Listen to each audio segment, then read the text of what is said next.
بلا صاحب، سائفر کیا ہے؟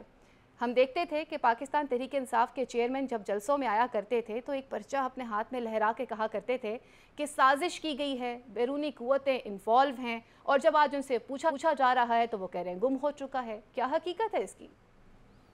آپ نے پی ٹی آئی کی مشکلات کا ذکر کیا ابتدائیے میں، تو میں سمجھتا ہوں کہ آج ان کے لیے جہاں کوئی مشکل خبر آئی ہے وہاں ان کے لیے تازہ ہوا کے کچھ جھونکے بھی آئے ہیں۔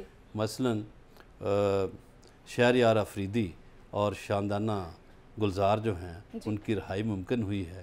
اس سے پہلے شہریار افریدی کو کوئی 11 مرتبہ گرفتار کیا گیا تھا، اور آج اسلام آباد انتظامیہ کی ہائی کورٹ میں کافی کلاس لی گئی ہے، اور اگلے ہفتے میرا خیال ہے اسلام آباد کے جو ڈپٹی کمشنر ہیں ان پہ فرد جرم بھی عائد ہو جائے گی۔ صحیح۔ اب وہاں جو پولیس والے تھے وہ بھی مناسب جواب نہیں دے پائے، اور جب ان سے پوچھا گیا ایس ایچ او سے تو اس نے کہا جی میری تو پوسٹنگ ہی اس سے اگلے دن ہوئی۔ تو آپ یہ کہنا چاہ رہے ہیں کہ جو سائفر والا معاملہ بھی ہے اس کے اندر بھی کوئی ڈیل مل جائے گی؟ نہیں، سائفر پہ میں تھوڑا سا ٹائم آپ کا لوں گا، کیونکہ سائفر پہ اتنی گفتگو ہوئی ہے۔ دیکھیے، سائفر جو ہے ہمارے امبیسڈر تھے پاکستان کے امریکہ میں ڈاکٹر اسد مجید۔ ڈاکٹر اسد مجید خان بڑے سلجھے ہوئے، پڑھے لکھے اور محب وطن آدمی ہیں۔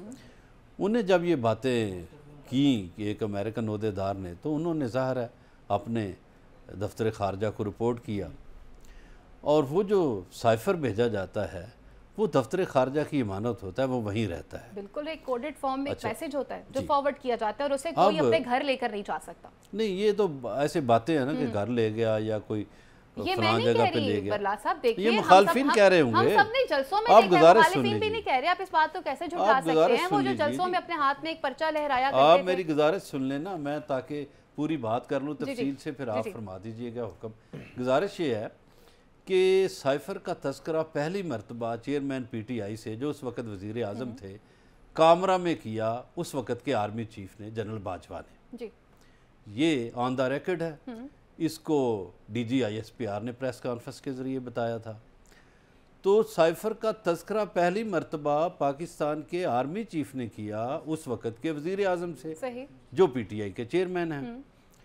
اس کے بعد انہوں نے، ظاہر ہے ان کا ایک بیانیہ ہے کہ ہم کوئی غلام تو نہیں ہیں، ہم آزاد قوم ہیں، تو انہوں نے اپنے آفس میں یہ سائفر جیسے پڑھا گیا، اس کے جو منٹس آف میٹنگ تھے وہ ایک کاغذ پہ منتقل ہوئے جو اعظم خان نے کیے۔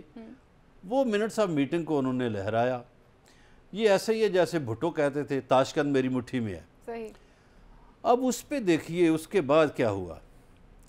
اس وقت کے وزیر اعظم نے کوئی وہ چین سے نہیں بیٹھے، پہلے تو انہوں نے خود ڈیمانڈ کی، یہ ان کی اپنی ڈیمانڈ ہے کہ تحقیقات کی جائے۔ صدر مملکت نے سپریم کورٹ آف پاکستان کو خط لکھا کہ اس پہ تحقیق ہونی چاہیے، عدالتی کمیشن بننا چاہیے۔ اس پہ اس وقت کے وزیر اعظم نے نیشنل سیکورٹی کونسل کی میٹنگ کی، اور نیشنل سیکورٹی کونسل میں جتنے بھی افراد تھے، اس میں عسکری قیادت بھی تھی، سیولین لوگ بھی تھے، انہوں نے انڈوس کیا اور مانا کہ یہ حقیقت ہے۔ پھر ڈیمارش کیا گیا، اور پھر اس کے بعد ایک پریس کانفرنس ہوئی جو D G I S P R نے کی۔ انہوں نے کہا کہ سازش سے زیادہ مداخلت ہوئی ہے۔ اب سازش تو یہ ہے کہ میں یہ سوچوں کہ یہ میں گلاس کسی کو ماروں گا، اور مداخلت یہ ہے کہ میں نے گلاس مار دیا۔ اسی دور میں وہ خیر وزیر اعظم نہیں رہے، تو جو نئے وزیر اعظم آئے انہوں نے بھی اپنی تسلی کے لیے نیشنل سیکورٹی کونسل کا اجلاس بلایا۔ اس میں بھی کسی نے انکار نہیں کیا، اس میں بھی یہ ہوا کہ سب لوگ مانے کہ ہاں یہ سازش ہے، ہاں یہ ایسا ہوا ہے۔ اور اس وقت کے وزیر اعظم جو تھے شہباز شریف، انہوں نے ایوان کے اندر کہا کہ جی بڑی سخت باتیں ہوئی ہیں، تو ان باتوں کو ہم کہاں لے جائیں۔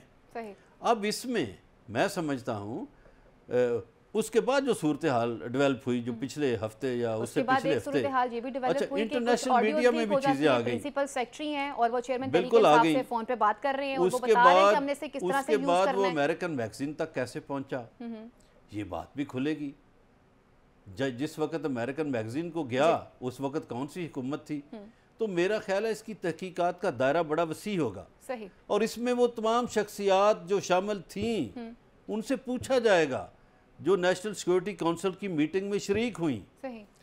वो पहले वज़ीर आज़म हूँ, वो दूसरे वज़ीर आज़म हूँ, और उस वक़्त की जो क़यादत थी उन सब से पूछा जाएगा। वो सब शामिल तफ्तीश होंगे, आप ये कह रहे हैं? बिल्कुल शामिल तफ्तीश होना चाहिए उनको। उन्होंने एंडोर्स किस बेस पे किया था? ठीक। आज़म साहब, साइफर साइफर साइफर हमने देखा कि जैसे ही हुकूमत घर जाती है उसके फ़ौरन बाद एक बयानिया सामने आ जाता है कि हमारे खिलाफ तो एक बैरूनी साजिश की गई थी, मुदाखलत की गई थी। फिर एक ऑडियो लीक हो जाती है, उसमें देखते हैं प्रिंसिपल सेक्रेटरी से वो बात कर रहे हैं कि हमने इस पर किस तरह से प्ले करना है, पर साथ में ये भी इंस्ट्रक्शंस दे रहे हैं कि देखो नाम तुमने किसी का नहीं लेना। आज जब साइफर के हवाले से जब उनसे पूछा जाता है तो वो कहते हैं वो तो गुम हो गया है। ये साइफर के हवाले से आपका क्या कहना है? देखें, बरलास साहब ने बड़ी तफसील से सारी चीज़ें आपको बताई है। साइफर उससे कोई भी इनकारी नहीं है, ना सियासतदान इनकारी हैं, ना हमारे अदारे इनकारी हैं। ये बिल्कुल उसी तरह ये एक सीक्वेंस है जो अभी बरलास साहब ने आपको बताया साइफर के ऊपर, जिस तरह मीटिंग्स हुई, किस तरह से मीटिंग्स हुई, कैसे उसके मिनट्स लिखे गए और उसमें कौन-कौन लोग शामिल रहे हैं। साइफर को इशू कहाँ पे बनता है? जब उसको सियासी तौर पर इस्तेमाल किया जाता है। एग्जैक्टली, दैट्स माय पॉइंट कि जब उसे यूज किया गया। ये एक इशू है कि उसको सियासी तौर पर इस्तेमाल क्यों किया गया। अब ये उसमें तहकीकात में चीज़ें सामने आएंगी, क्या वो उस वक़्त साइफर की ओरिजिनल कॉपी थी या वो नोट्स से जो प्राइम मिनिस्टर ऑफिस में बैठकर लिए गए थे। एक तो ये चीज़। दूसरा, अभी साइफर के ऊपर तो इतना आगे चली गई हैं चीज़ें, जो जिस मैगज़ीन का भी जिक्र कर रहे हैं बरलास साहब, आप देखें कि पूरी दुनिया ने अब साइफर के पूरे मंदरजात पढ़े हैं, क्योंकि उसने पूरे छापे हैं, वो पूरी दुनिया के सामने आ गए हैं।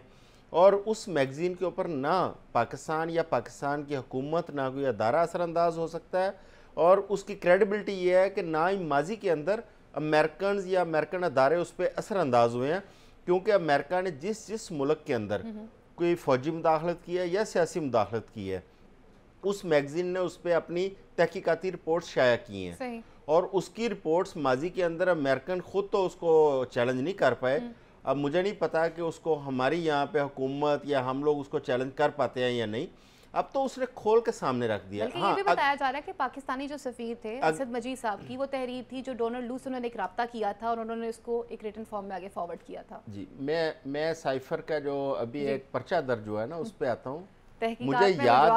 मुझे याद है जिन दिनों साइफर का इशू बने तो हमारे बहुत सारे लोग होते हैं जो हमेशा कहते हैं कि इस खबर का या इस चीज़ का मुझे पहले से पता है। तो हमारे कुछ दोस्तों ने उस वक्त बरमला ये ट्वीट भी किए थे कि कॉपी हमारे पास मौजूद है। वाह, अगर कॉपियां उन्हें भी शामिल तफ्तीश होना चाहिए ना, अगर कॉपियां हमारे जैसे जर्नलिस्टों के पास भी पहुंची हैं तो ये सारी तहकीकात होंगी फिर कि वो कॉपियां कैसे पहुंची। जिन्होंने चौधरी साहब दावा किया था ना, उनसे भी पूछा जाना चाहिए कि आपके पास कॉपियां। और एक मैं बात और करता चलूं, डॉक्टर असद मजीद जो उस वक्त एम्बेसडर थे, आपको पता है उसके बाद हुकूमत ने क्या किया था? अगली हुकूमत ने उन्हें सेक्रेटरी खारजा लगाया था। ये नहीं कि उनको कोई हटा दिया था या उनकी कोई, बल्कि प्रमोट कर दिया गया, बल्कि जैसे आप दोनों ने ये बताया कि उसकी कॉपीज हर बंदे ने क्लेम किया कि हमारे पास मौजूद है, तो इसका मतलब है कि उसके अंदर जो पैगामात भेजे गए थे वो पैगामात इतने हसास नौयत के नहीं होंगे कि जो सबको फॉरवर्ड किए गए। देखें, अब ये बार बार देखो, चेयरमैन पीटीआई जो है ना वो भी यही कहते थे इसकी तहकीकात होनी चाहिए, लेकिन आज जब तहकीक हो रही है तो वो कह रहे हैं गुम हो गया। आज फिर तहकीकात की बात हो रही है। अगर फर्ज करें एक वो कागज जो साइफर के नाम जिसको कहा जाता है वो गुम भी हो जाता है, अब तो उसके मदरजात वो मैगजीन में छप चुके हैं। बिल्कुल ठीक है। अब तो जो उसमें लिखा था उसको वर्ड बाय वर्ड उस मैगजीन ने छाप दिया। बात यह है कि हमें सबसे पहले अपने मुल्क की जो सलामती है या अपने मुल्क का जो मुफाद है हमें उसको मद्देनजर रखना है। हाँ, हमारे मुल्क के अंदर आके किसने उसको किस पर्पस के लिए इस्तेमाल किया या उसको कैसे मिसयूज किया, ये हमारा एक अंदरूनी मामला है, उस पर भी ज़रूर तहकीकात होनी चाहिए। लेकिन सबसे पहले हमें यह देखना है क्या हम कहीं उस साइफर में या किसी जगह पे अपने मुल्क की जो इज्जत है, अपने मुल्क की जो अना है, उस पे ऊपर कंप्रोमाइज तो नहीं कर रहे।